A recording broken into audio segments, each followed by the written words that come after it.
you get the culture that you design or the one you allow. If you allow people to, be reckless with how they interact with customers and how they interact with each other, those kinds of things, that's your culture. That's what it's going to be.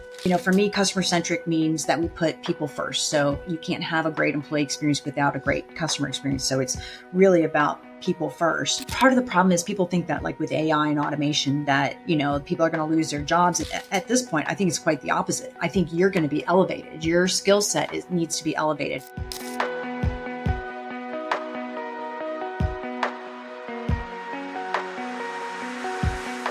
Hey everyone, and welcome back to First Contact Stories of the Call Center. This is going to be the podcast where we really dive into the world of customer experience and explore the journeys of the leaders who shape it. I'm your host, Christian Montes, and today we have a super special guest lined up for you. Our guest today is someone whose name is synonymous with customer experience excellence. Now look, over 30 years of experience on the client side, vendor side, Annette Franz has dedicated her career to helping companies understand what drives employee and customer satisfaction. And those things are going to be very intertwined through our conversation today. Now, she's not only just a thought leader in customer experience, she's also a trailblazer who's written books, quite literally, on customer understanding.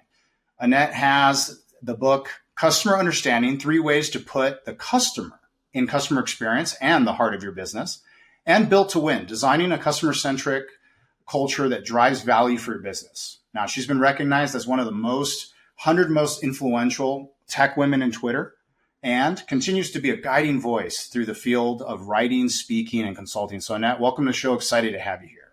Thanks so much for having me. Yeah, this is going to be a great conversation. Looking forward to it.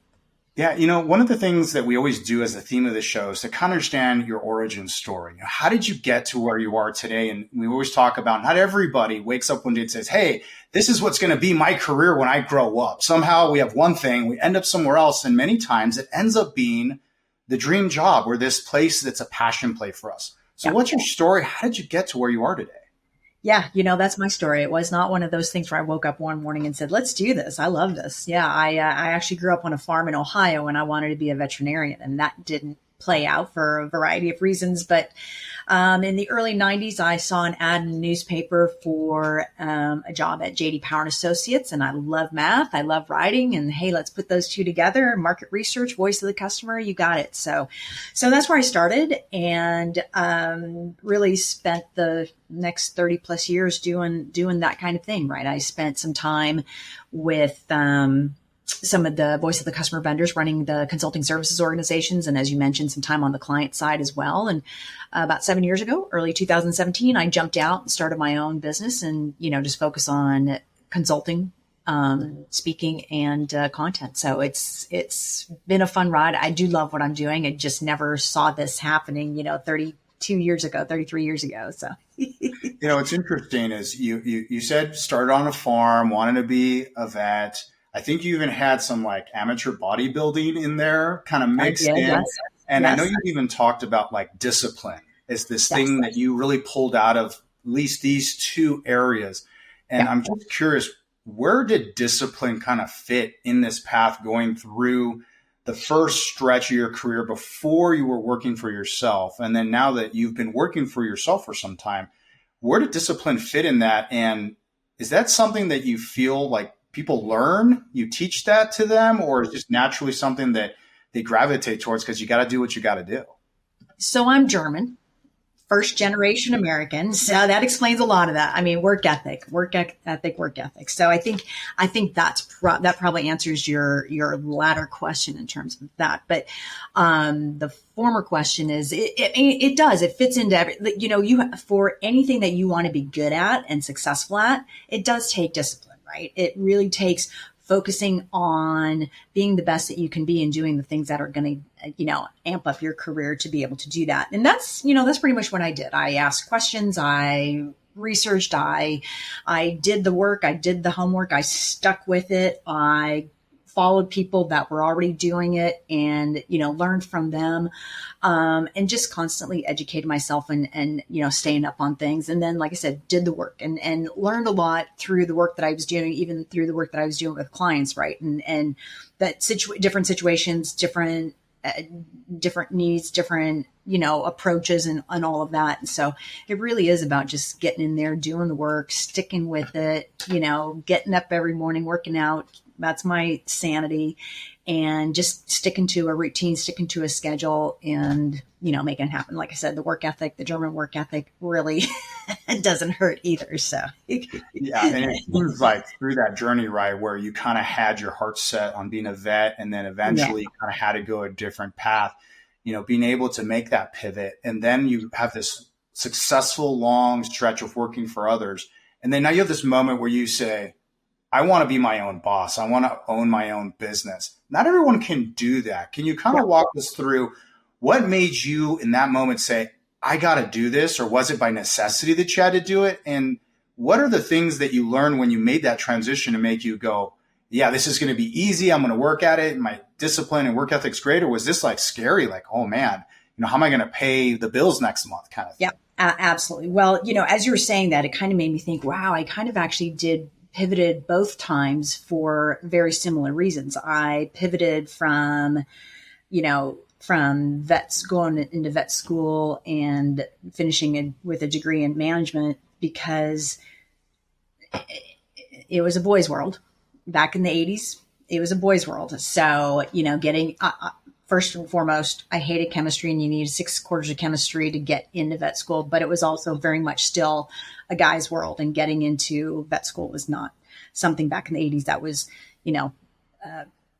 it was difficult for women. And then when I was working, in this field, and especially being in the tech side of things, it was a boys' world as well. And so there was sort of that. Yeah, there was that. There was definitely that as a driving factor. But there was also, to your point, the thing that made me hold out for as long as I did and not start the business by myself earlier was, I was a single mom raising 2 boys in Orange County, California. That's not, there's a lot of scary things that go into that. And so, I kind of knew when the time was right. It just kind of hit me. I'm like, yep, I've got this lined up. I've got this lined up. I've got that lined up. Let's do it. This is the time to do it. So again, it was also that discipline and getting things put into place that, I wasn't going to have to worry about where the next check was coming from. So there was definitely that. And like I said, it was a great decision. It was the right decision to make. And now I get to do all the fun things that I love to do without any pressures that aren't of my own doing. Well, I'm sure you put a lot of pressure on yourselves because we're our own critics, right? But you're right. You can kind of determine the direction of your ship based on where you want to go and your own limitations, of course. Absolutely. I think that's a good transition to, not only for you and your own business of how you wanted to run it, but also for other businesses in the topic of culture, right? You've written extensively about the importance of culture and the impact of that, not only on the customer, but also on the employee experience. So when you say culture, that could mean a lot of things to a lot of people. What do you mean by culture? And separately, who owns the vision for culture and the execution of culture in a business? Yeah, fair questions. Let's start with the first one first. My definition of culture is really core values plus behaviors, right? And there's other things that go into it, like, your habits and your rituals and your legacy and your history and those and the norms and those kinds of things. But it really is around your core values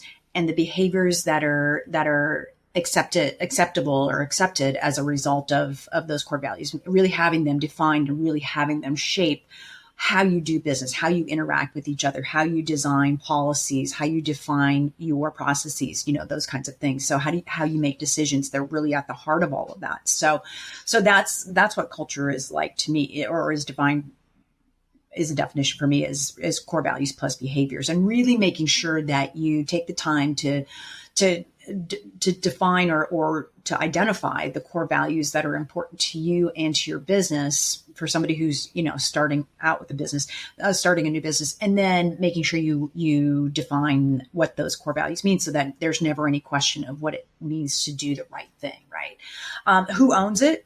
I truly believe that the CEO defines it, owns it, it is the role model for it. But then ultimately, we've also got to get that, what I call a grassroots groundswell, right? Like the CEO sets it, and the executives follow along and they are all aligned on what that culture looks like. But then there's this grassroots groundswell of employees who adopt it and are reinforced and recognized and encouraged to live those core values and live that culture. So it really is something that is set at the top and is owned at the top until ultimately the employees take over. But there's this great saying out there that, you get the culture that you design or the one you allow.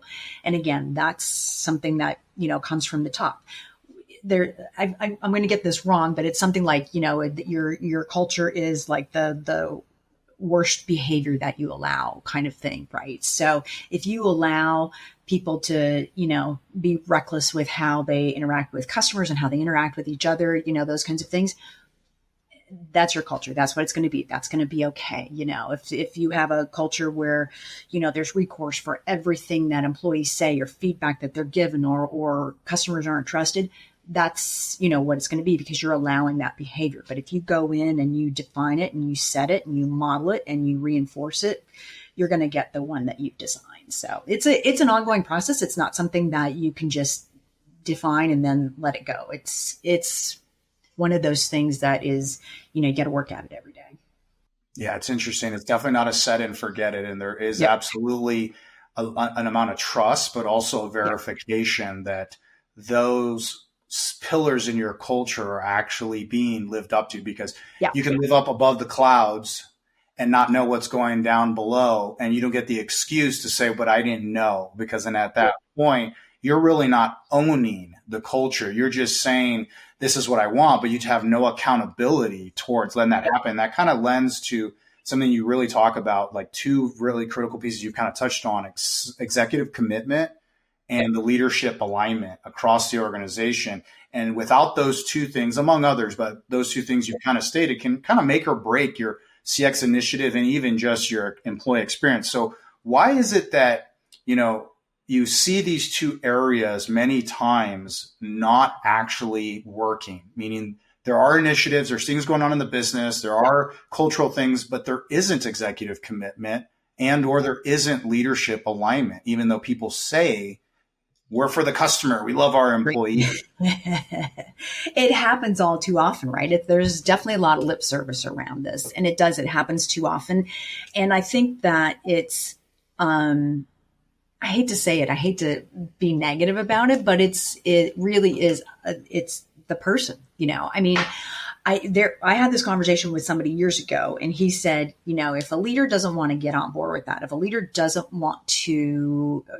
think that it's important to put people first, and they don't think that it's important to have this certain type of culture, maybe it's time for a new leader.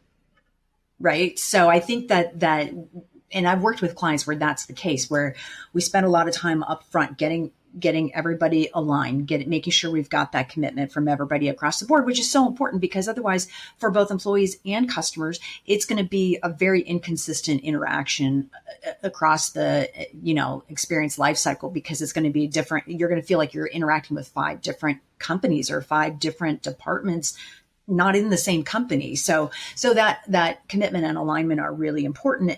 And back to my point about, hey, if somebody doesn't want to align or doesn't want to commit, they need to go. And I've worked with clients where that has happened, right? When I first start working with clients, I interview their leadership team. I interview a sampling of employees and a sampling of customers. And if it comes out that there's a leadership team that is, it's a jumble of commitment and it's a jumble of alignment, the CEO has to really take a look at that and say, okay, can I bring this person or these people along? Can we make that transition with these people?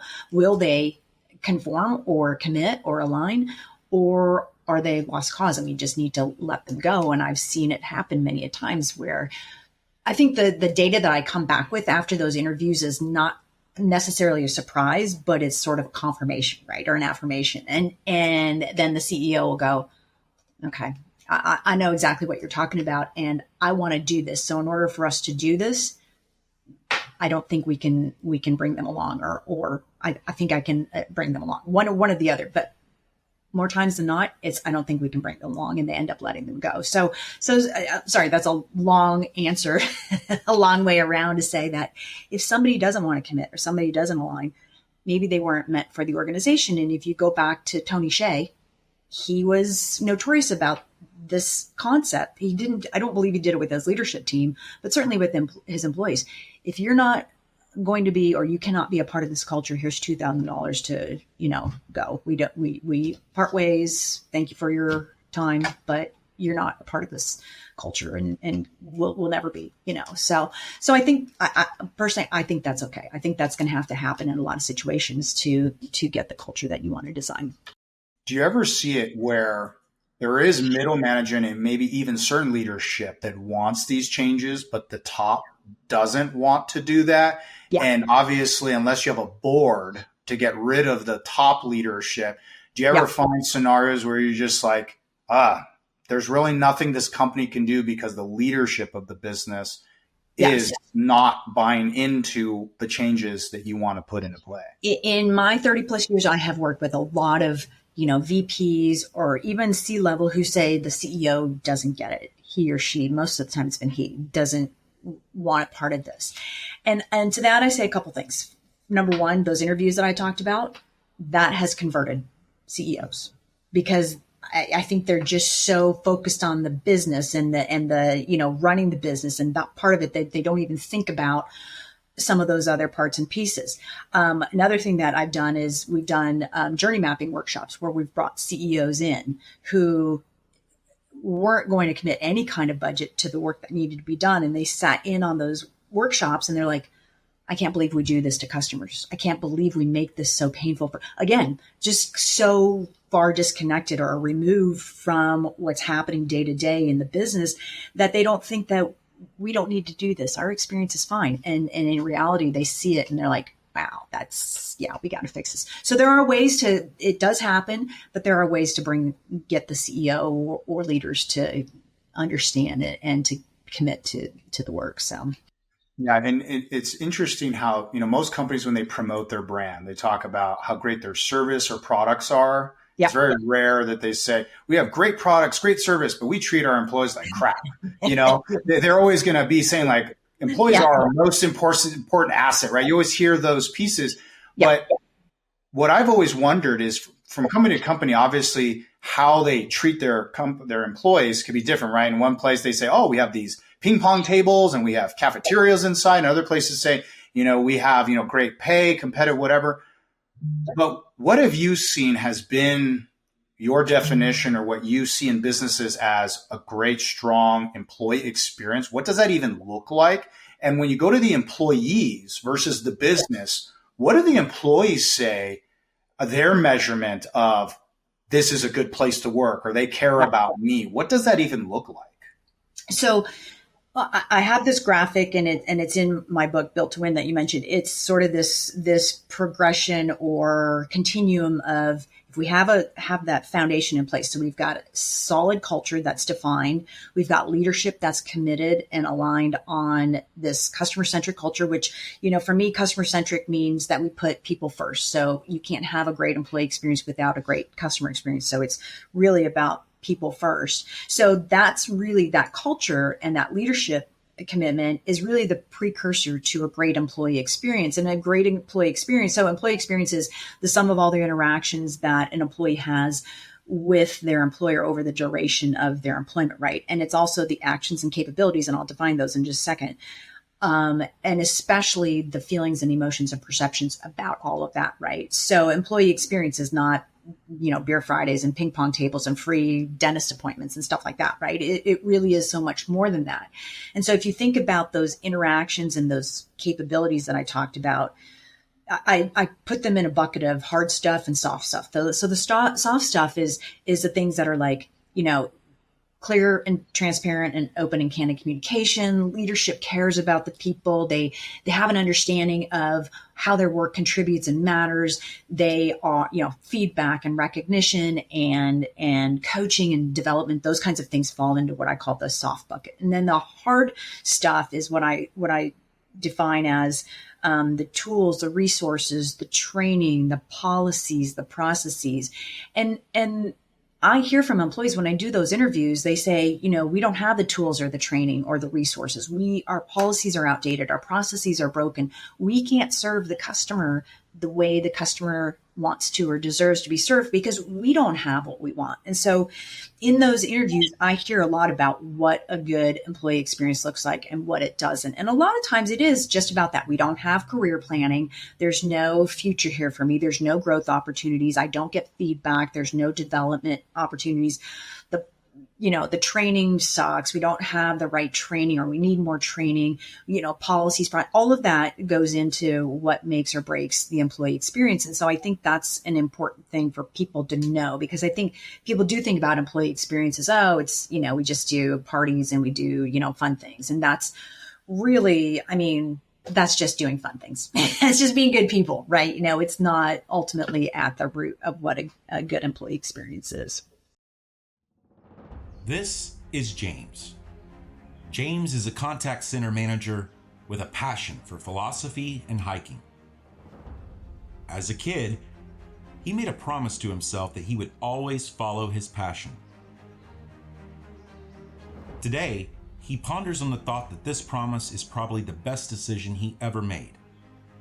Today, James loves his job just as much as he loves hiking.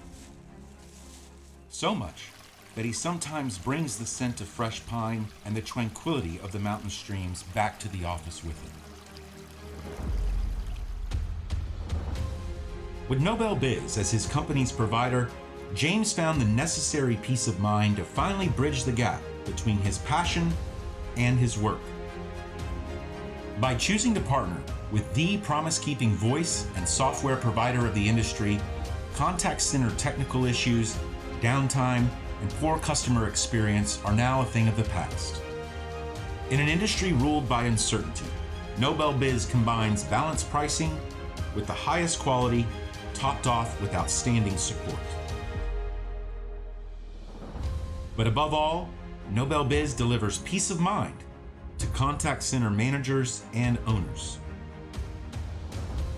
And for the first time, James hit that sweet spot of focus and confidence that is allowing him to take his business to new heights of profitability and success. After all, you know what they say, promises are the uniquely human way of ordering the future. Nobel Biz, the promise keepers of the industry.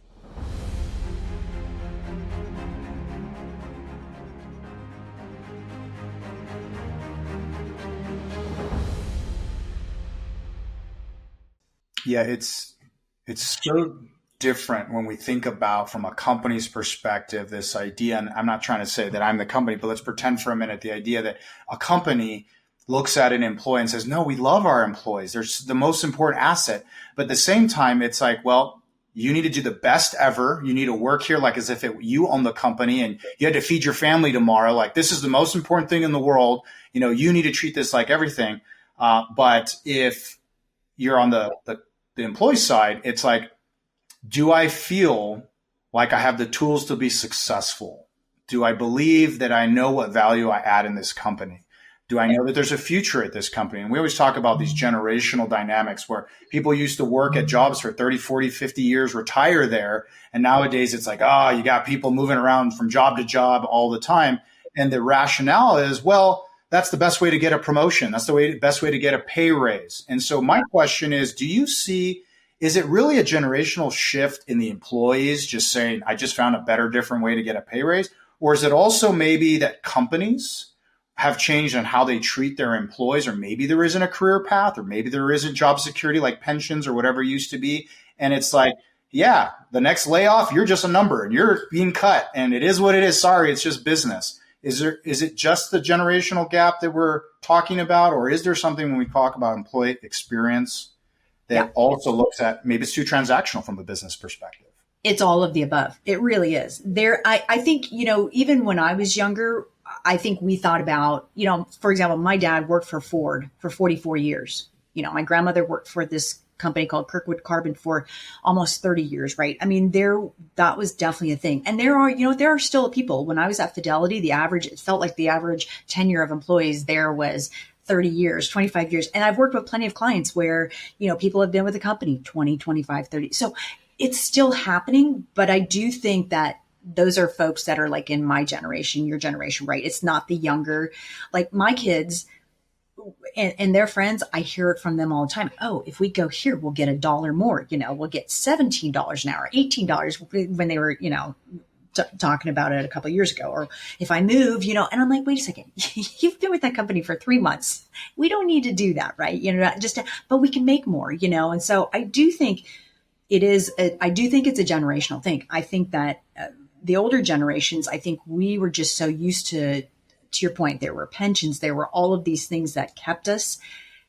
I don't know if we were treated better, but it feels like employees are treated worse now. Honestly, I will say that. And I listen to some of the things that my kids say, and they're both in their early 20s, and I listen to what their friends say and that generation says, and I'm like, wow, that's really happening. What are companies doing today? Why are they treating people like this? And I don't understand it. I really don't. And I feel like there was this really cool shift during the pandemic where all of a sudden, wow, people mattered, right? Customers were really important, and employees, let's take care of our employees. Let's make sure they're, safe and blah, blah, blah.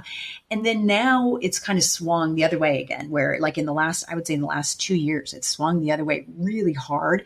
And it's the same stuff that we were seeing before the pandemic, where employees were like just an afterthought. Maybe it's just certain companies and companies that I've been exposed to with these kids that I've talked to, but it's really interesting how it seems like there's not an understanding that the employee experience drives the customer experience, and you have to take care of your people so that they take care of your customers, and the work ethic, I feel like, isn't the same. Fortunately, my kids have that German blood running through them, so they got that work ethic, but not everybody's got it, and so, but sadly, like I said, I don't think employers are taking care, and I'm seeing it even with the candidate experience. So I think people don't think about where the employee experience starts.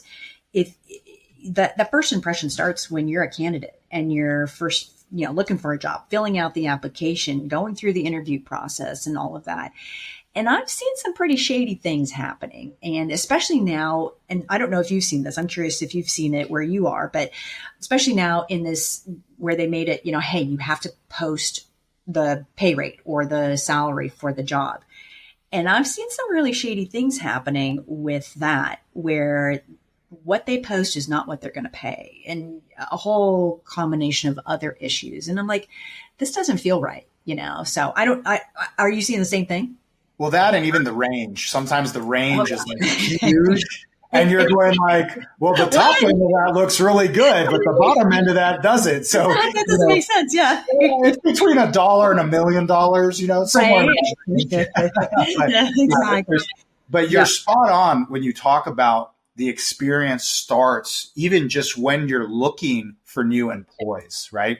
Because there's this odd dynamic of this feeling of it's cold, there's no human connection of trying to engage this brand of I want to work for you. And what if you are a rock star? What if you are that next person that could be a difference maker in your business? I have to do crazy stuff nowadays to get through the AI and the tech to get my resume even to the right person. I got to find the right person. I got to do unique things. And don't get me wrong, it doesn't mean you shouldn't be creative and you got to get through all the noise. But nowadays, there's just this sense of it's so transactional. No one will reply to you. They won't engage with you after the fact. They won't tell you you're good or bad. There's no communication. There's this like putting you through the ringer like you're being interrogated. But then at the end, it's like, but we love our employees and you're going to have a great experience and you're going to want to love to work here. And it's just such a weird dynamic where that it's not very inviting and it's not such a great experience for a lot of people that are looking for work. And it's like, you got to crack the code to figure out how to get past that first step to even be allowed to have a conversation, to even present things that you're not going to be able to put in paper. I mean, some of those skill sets and your ability to articulate certain things and answer certain stuff of your history just may not translate in a piece of paper. Agree. We when technology took over, we took out that human side of that candidate experience. And, it didn't really hit me until when my oldest turned 16 and he was out, looking for a job. And I mean, my first job as a 16-year-old was it was a sort of a Target competitor, small town Target competitor in Ohio, right? Similar type of department store kind of thing. You walk in, you hand in your application, you talk to the manager and you have a conversation, right?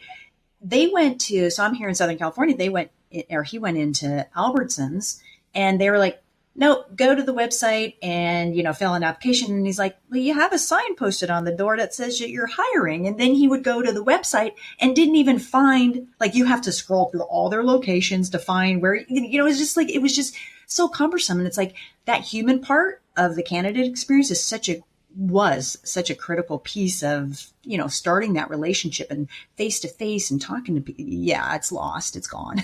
Yeah. But to the flip side, right, to play devil's advocate is we only have so much time. Yep. Hiring the wrong candidate is not only costly from a time, effort, and cost, but it can hurt dynamics inside. It can hurt your customer, it can hurt your other employees for hiring the wrong person.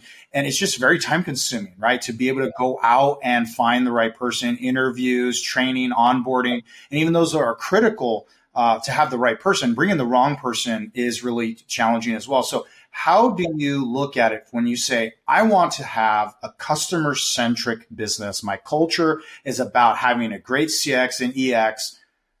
What do you look for? What can companies look for when they do find candidates that they feel they should invest the time to engage with? Are there traits or history or background or things that people should look for to say, how do I sift through all of this and do find those diamonds in the rough? Yeah. It really is. So I'll go back to culture and the core values, right? It really is about making sure that you incorporate those core values into your hiring process, into your interviewing process, into the candidate experience. Because if you're looking for people who are, going to help, carry out and facilitate and support your customer-centric culture going forward, you're going to want to hire people that are people-friendly and helpful and all of the things that you've defined as your values that are part of, this culture. So incorporating those values into your interviewing process, even incorporating them into the application, you can start to ask questions about the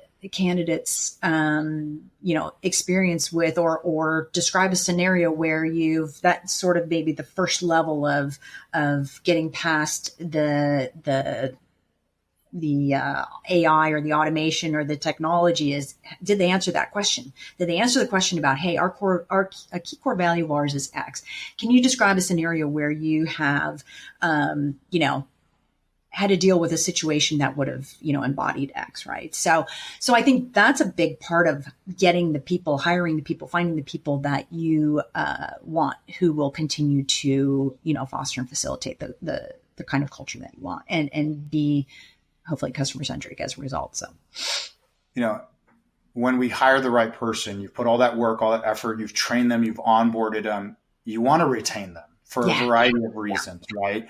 Not obviously just cost, but when you look at retention of employees, we've talked earlier about, employees, they want to feel like they have a career path or they're cared for, they're given the tool sets, but tangibly, when we talk about specifics, do you see any examples of companies, you don't have to name companies, but things that companies do that you sit there and say, when they implement these kinds of things, you end up having employees stay longer, or the ones that stay longer, they improve X amount and they perform in ways that, have a great outcome for the customer and so on and so forth. You just said the one word and I'll say the other one, onboarding and training. You spend the time with your employees during and know that orientation and onboarding are two very different things, right? Orientation, it's like, hey, let's spend 8 hours talking about your benefits and blah, blah, blah, But onboarding really is about helping to integrate that person into the company, and getting that right, taking the time to do that. And onboarding can last for weeks. Getting that right is definitely a pillar in success in terms of retaining employees. And I've seen it and I've heard it in the interviews that I've done, right? I've heard folks talk about and go, well, the one company that I worked for was like, and this is part of the orientation / onboarding process was, well, okay, went through orientation, came to my desk, and I didn't have a computer. I never met my boss. I didn't meet any of my coworkers. I just told to sit down and do my job. And I'm like, I can't do my job because I got nothing. I'm not, this doesn't make any sense for me. So onboarding, getting that onboarding process right is key. And then the training could be part of the onboarding as well, but ongoing training, keeping them in the loop. I was talking to somebody this morning, and this is a big problem that happens a lot, and I've heard it a lot, is we bring in new software for our employees, but we tell them why they need this software. Instead, we should be asking them, what problems are you trying to solve? What issues are you having? And how can we make you more efficient and more productive? What do you need, right? Instead, we go, hey, we're bringing this new software in here. Go use it. And then they never get the training or anything. And I'm working with a client right now where this situation, they don't get the training anytime they get new software. And then you're frustrated because now you're trying to figure it out yourself. You've got stacks of work that you've got to do. You've got deadlines. You've got all of this. And now you've got some new software that you have no idea, so that kind of frustration adds up. So I think those are two important key ingredients, onboarding and training, to make sure that, they're set up for success going forward. We talk about, the big things like benefits, time off, pay, those are like, things that we always talk about are big things of why people have a job. And I have no doubt that they are, but we've spent a lot of time talking about other things than compensation, benefits, time off, things of that nature. And when we look at that and we talk about, you just said, onboarding a new software, doing something that is at the employee versus with the employee. Yeah. When we look at that dynamic, we come back to some core pieces are they set up for success? Now at the beginning, you're onboarding and training, but in the future, you're ongoing training.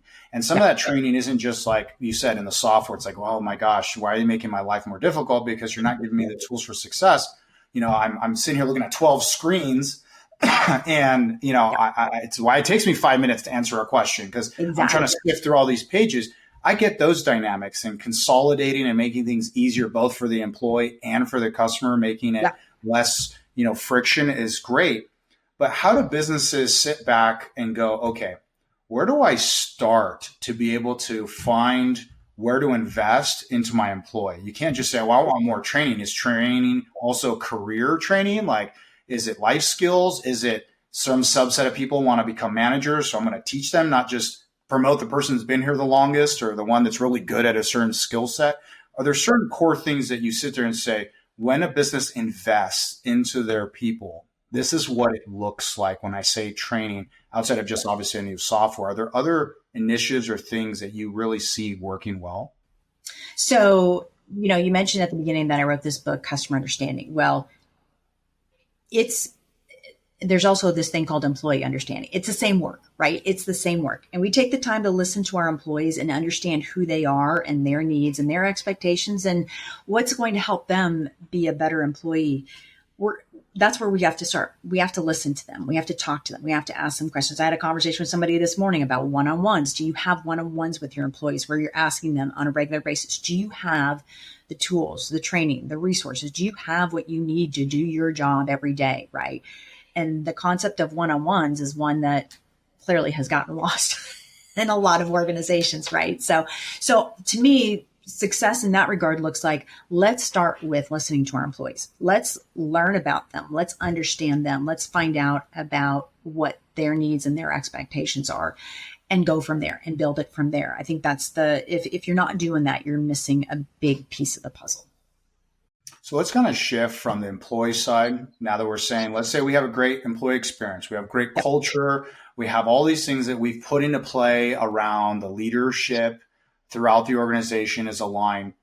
Is that enough to just equal the customer's going to have a great experience? I know there's all these touch points, right? Where we have an app sometimes, the website, a phone number, a call center you're talking to, a chat bot or someone on chat, email. You have all these points in which you can interact with the brand. And many times it feels like it's, like you said earlier, 5 different departments I'm talking to. They don't talk to one another. It's not a uniform experience. And the consumer side is, you have all this data on me. You have so much information. You should know me. Why aren't we getting that? Why does it feel like I get transferred to John and John knows nothing about me? I got to repeat myself. I get disconnected. I got to call back and I start all over again. Yep. You know, why do you think that's happening? Is it truly earlier? Yeah, it's you're right. We have tons of data, but we don't use it. And that data can come from feedback, however it is. It can come from what I call the breadcrumbs of data that they leave behind when they interact or transact with the brand. We have a ton of that. It's not in a place where it's easily accessible to get the right data to the right people at the right time, right? It's just not used. It might be in disparate systems. We might have legacy systems that are not talking to each other. There's a lot of different reasons why we're not using that data, or we just don't. We just check the box and say we have data. I mean, there's plenty of that happening too. But I think the important thing is that when we do use the data, that we have contextually relevant data. Then, like I said, to make sure you get it to the right people at the right time. So and in the right place in the journey to be able to help the customer. That's the bottom line. And I think people get overwhelmed with how much data they have, and they just set it aside and don't do anything with it. So I think if we can get that data, get it accessible, bring it together, and use it the way that it's meant to be, then we're ahead of the game. And I always say data is at the heart of designing and delivering a great experience. So there's no other way to do it. If you don't have that data, and if you don't use that data, you're just flying by the seat of your pants, right? You're just doing what you think is right for the customer. And most of the times, no. So, when we talk about that piece that you're trying to leverage data, we also talk about this dynamic of we want the best possible experience for our customer, but many times at the least cost, the least amount of effort.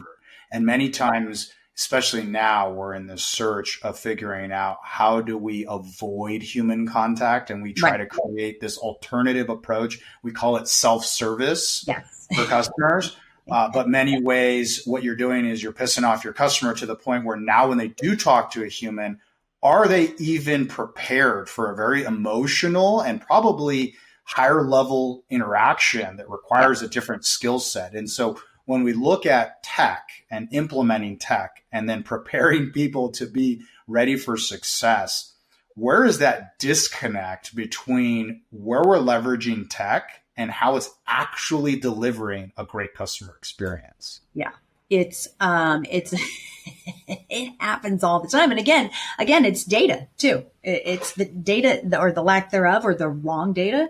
It is definitely the problem. But I think that I'll go back to my definition of customer experience, right? That technology is not the experience. The experience is very much human, and technology supports and facilitates the experience that customers are having. And I think that's part of the problem. I think companies throw tech at the experience and say, check, we're done. We fixed the experience.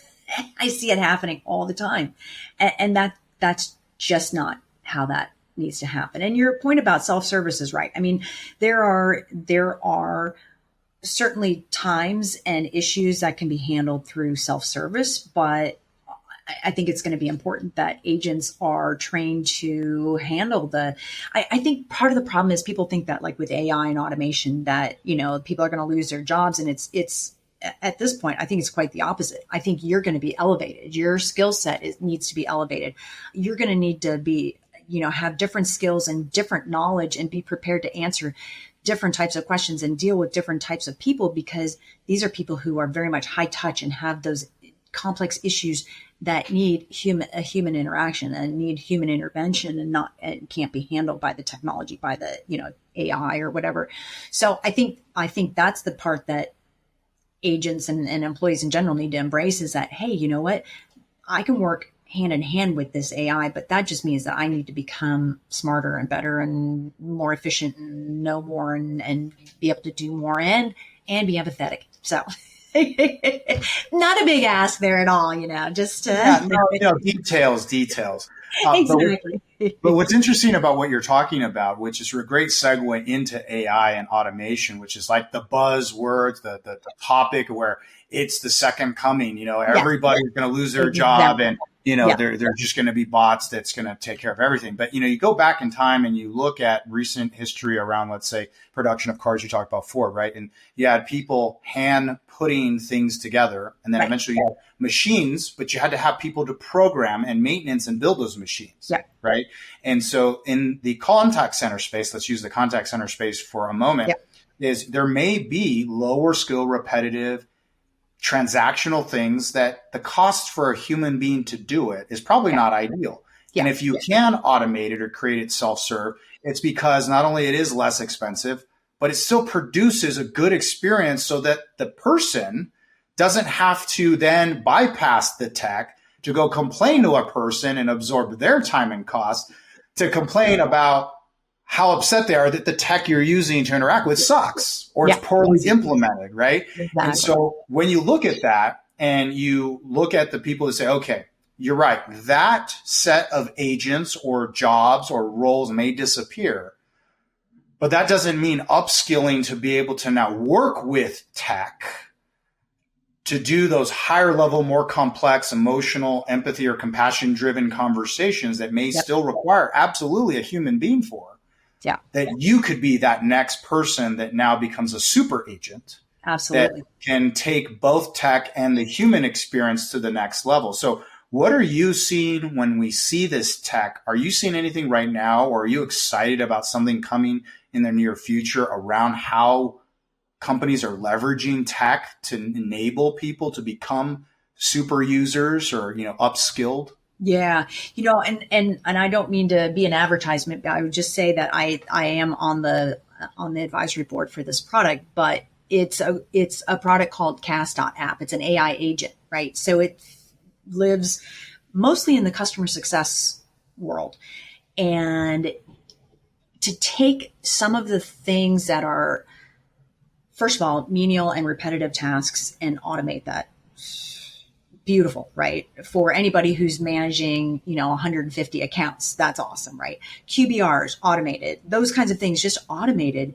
That's the kind of stuff that I'm seeing that is just, I think we're just on the cusp of what AI can do and will do to help employees and to help customers. I mean, this is helping customers too, because they're getting information from, especially in this particular instance, from this particular app, because it's automated.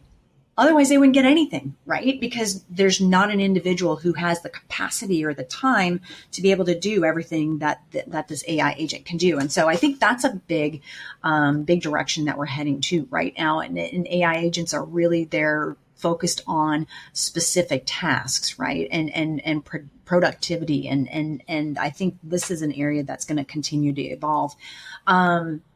That's probably there's a lot of, the possibilities are endless. I had downloaded this presentation from this one consulting company a few weeks back, and it was like 150 things that AI can or will do in the next 5 years. And I just flipped through it and I was like, wow, I never thought about it. Wow.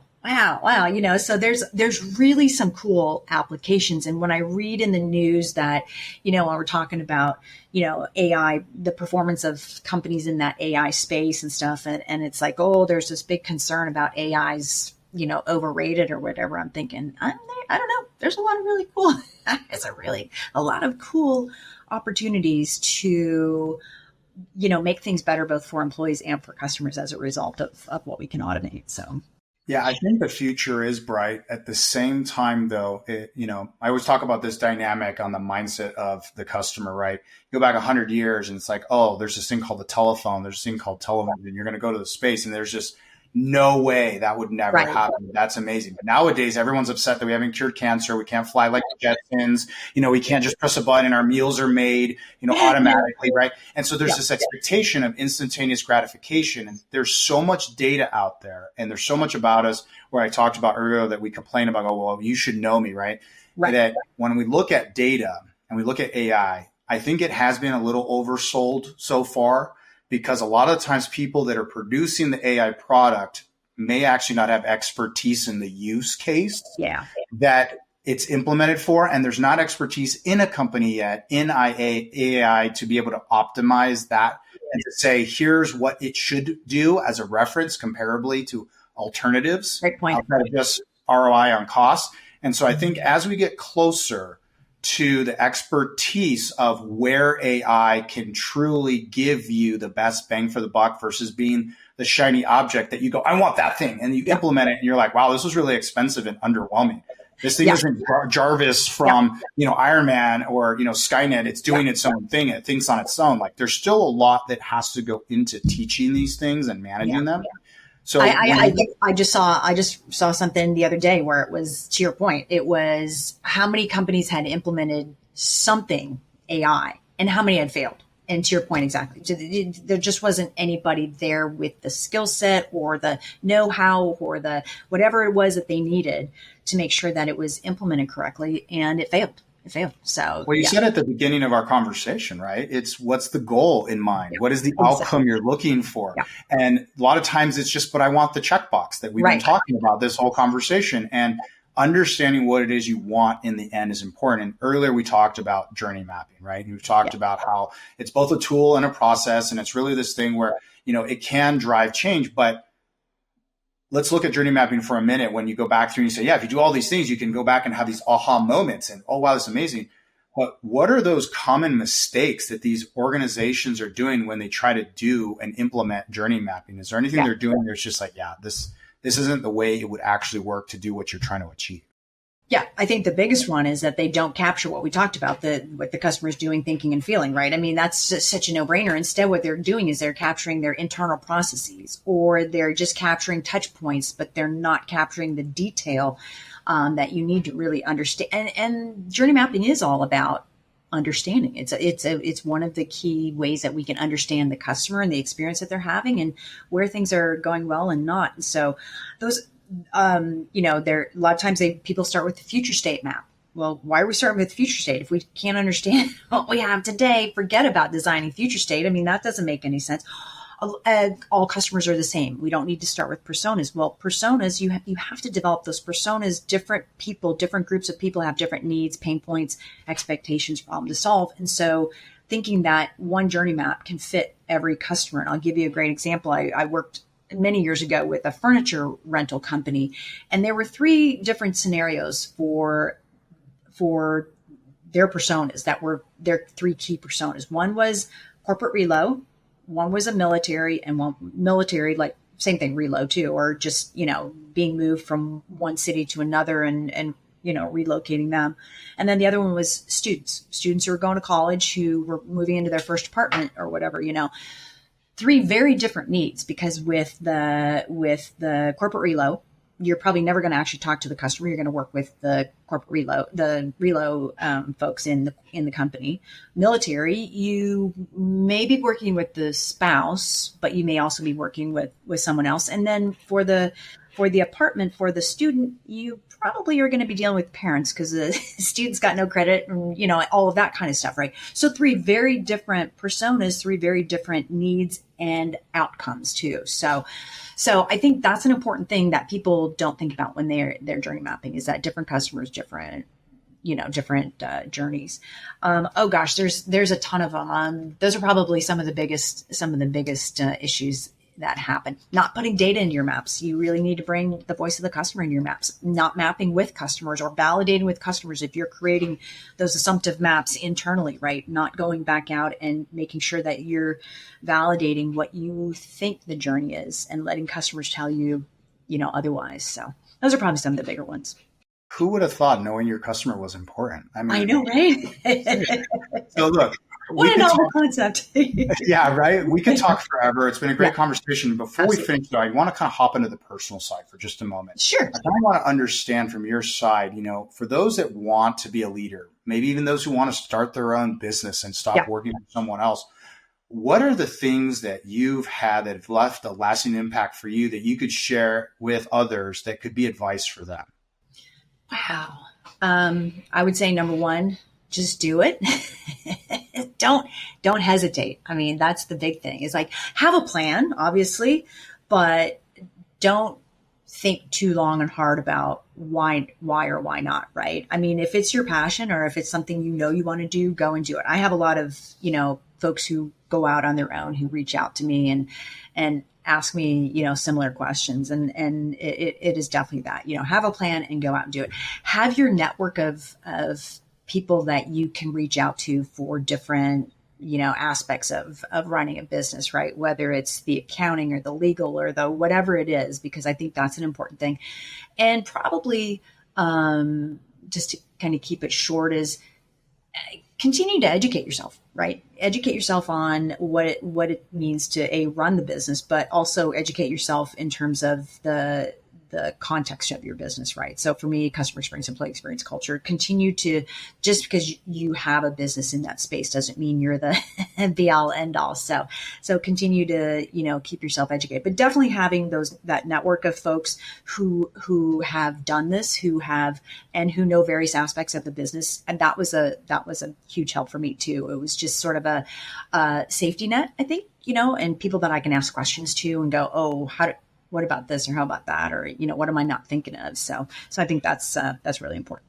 Yeah, really good points. And, for those of us that talk about work-life balance, who knows if it's an actual balance, but yes. What do you do when you're not working to kind of reset yourself, refresh, recharge, create joy? You have any hobbies or passions? What are you doing when you're not working?